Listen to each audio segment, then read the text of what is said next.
So this is my project, Mental Health Needs and the Evolving Role of the Psychiatric Nurse Practitioner.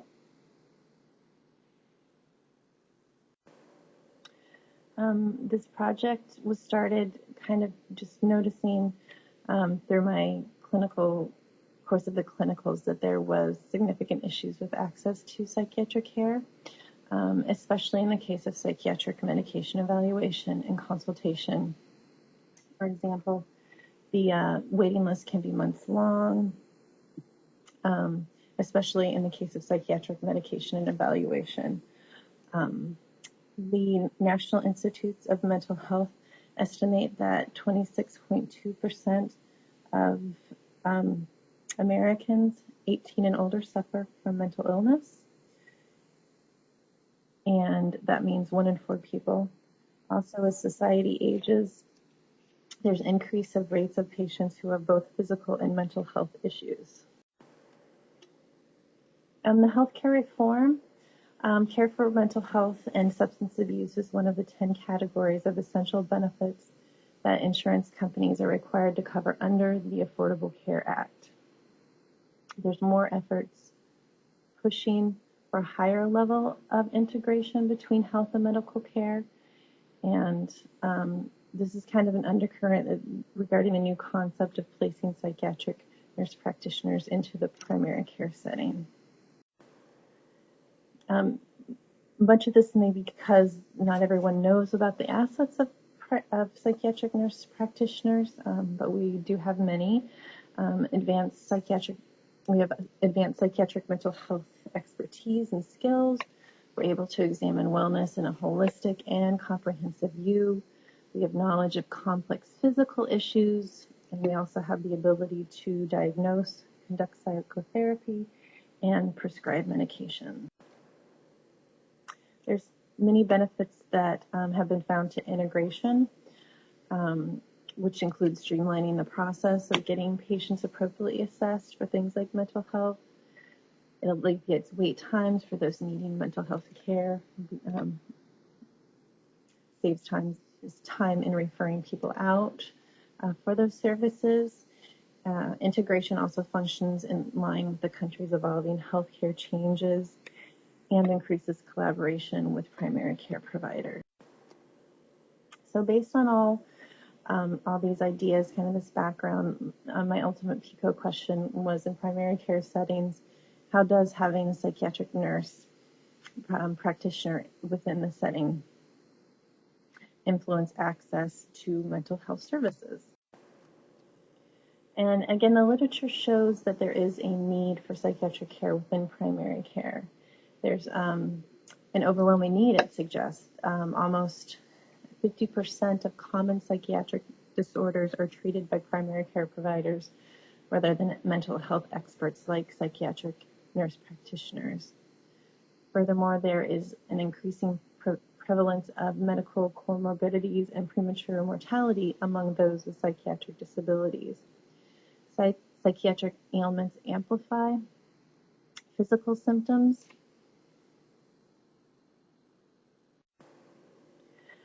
Furthermore, primary care providers do not always feel equipped with special skills or knowledge to treat mental illness. 70 to 80% of psychiatric medication is prescribed by primary care providers, yet quality of care for issues like depression in primary care is documented as just moderate to poor. Patients who don't respond to meds, or who have substance abuse, or who are suicidal are particularly a risk population in primary care offices. However, it's also been shown that people prefer treatment in primary care due to issues such as easier access and reduced stigma. So again, emphasizing the need of this type of care in primary care. Again, it's a fairly new concept of placing psychiatric nurse practitioners in other than traditional psychiatric-related organizations such as community health centers or psychiatric hospitals. The research is limited, therefore, but the outlook is promising based on both some quantitative and qualitative evidence within the literature. And the indications that I found where the access to psychiatric care is strengthened when an advanced psychiatric nurse practitioner functions within a setting.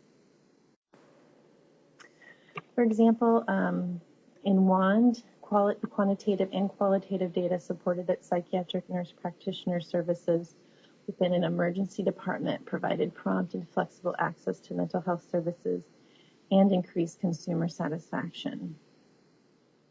Bauman demonstrated benefit when placing psychiatric nurse practitioners within an inner city primary care in their ability to increase holistic care.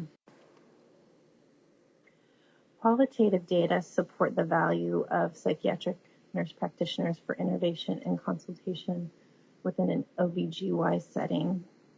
And it also showed improved follow-through for mental health treatment in those persons who were referred. Swenson and his team implement a shared mental health model with psychiatric NPs to function as team members within family physician offices. The data there showed that the share model met both the primary care providers and the patient needs in improving access to mental health care and reducing cost. So this was significant. A project by Karki, completed in 2013, showed that primary care providers highly valued a collaborative care model which placed psychiatric nurse practitioners within 3 primary care settings to provide evaluation, counseling, and med management for patients with mental health needs. The follow-through increased 28% for the people who were referred for these services within the setting. Again, so that showed benefit. I also looked at some examples a little bit closer to home. At the Penobscot Community Health Center in Bangor, primary and psychiatric care have been integrated since 2004. It's noted that many of the primary care sites within this system actually chose to have a psychiatric nurse practitioner within the team, noted advantage in their ability to both conduct counseling and prescribe medications. Patient surveys with this model, furthermore, show that there was significant improvement from baseline in mental and emotional health when using the integrated system. I also interviewed Jessie Higgins, who's a psychiatric nurse practitioner and a primary care clinical supervisor who works in integrated care through the Acadia Hospital System. And she notes that placing psychiatric NPs within primary care offices throughout her institution has increased access to care for those primary care patients. She also notes that she meets with patients who have long-term psychiatric issues that have never sought traditional care due to the stigma. So it just goes to show that, again, people are getting this at times in primary care because they're not going to other places. Jessie also says that by meeting with me in their primary care office, they are able to get a full comprehensive assessment and treatment without having to view themselves or fear being perceived as mentally ill. So again, really significant in just how powerful it can be to have such a provider within the primary care system. So again, the evidence that was accumulated really showed that including a psychiatric nurse practitioner to a team can be positive for the patients and the providers, and also increase access to mental health care. It further demonstrates the value regarding the profession and highlights their evolving role. Given the uncertainty regarding the most effective way to distribute the evidence and increase awareness regarding the value of psychiatric NPs in primary care and other settings, the implementation was done tried in more than one way. So the first thing I did was to create a flyer based on the context of my current clinical site and feedback from my preceptor. I created an 8x11 double-sided color flyer to distribute to other psychiatric NPs at my site, just in the hopes of increasing awareness on how they can prove vital on primary care or other teams. The flyer highlighted the following: just need for psychiatric care, limits of psychiatric care in primary care settings, assets of psychiatric NPs, and the summary of evidence that I accumulated from some of the research.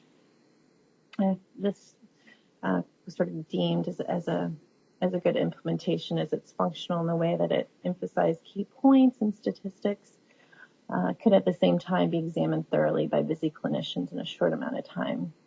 And it's easy to tack on bulletin boards or easily referred back to at a later time.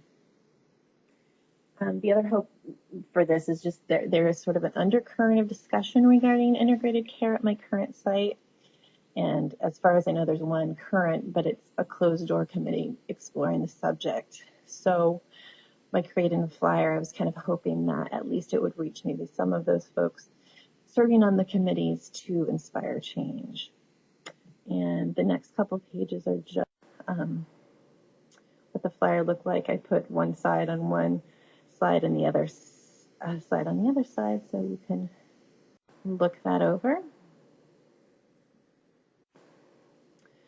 The other thing that I did for implementation was to create an information-oriented piece and submitted it for consideration to a primary care website called primarycareprogress.org. And this is a national nonprofit network of medical providers, health professionals, educators, and advocates that promote strengthening primary care practice and its delivery of care. To have a post published on their blog means reaching persons visiting their website, following their Facebook page, or receiving their newsletter. As this is a national organization, the impact for disseminating information to a large audience involved directly with primary care is significant. So again, thought this was a good way to really kind of reach out and put the information out there to a wider audience. So I followed the guidelines and then submitted a piece based on my research, and again highlighting the positive outcomes of placing psychiatric NPs in primary care and other non-traditional settings. So I didn't do any formal evaluation with either implementation. Oral feedback from the NPs at my clinical site was positive regarding the flyer, including it was aesthetically pleasing, presented new and interesting information about their professional roles, and could be a good resource for advocating integrated care. After I submitted my piece to primarycareprogress.org, I did receive word from the editor noting interest in publishing the piece. So hopefully, with a few minor adjustments, the piece will ultimately be on the website before summer, and that therefore a more enhanced awareness of the evolving role of psychiatric nurse practitioners will be attained to an even wider audience.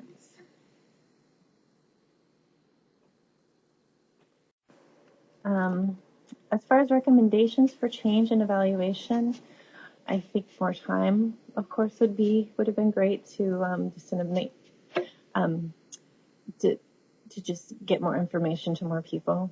I mean, that's kind of the idea, is just increasing awareness. And just to note too, I did attempt to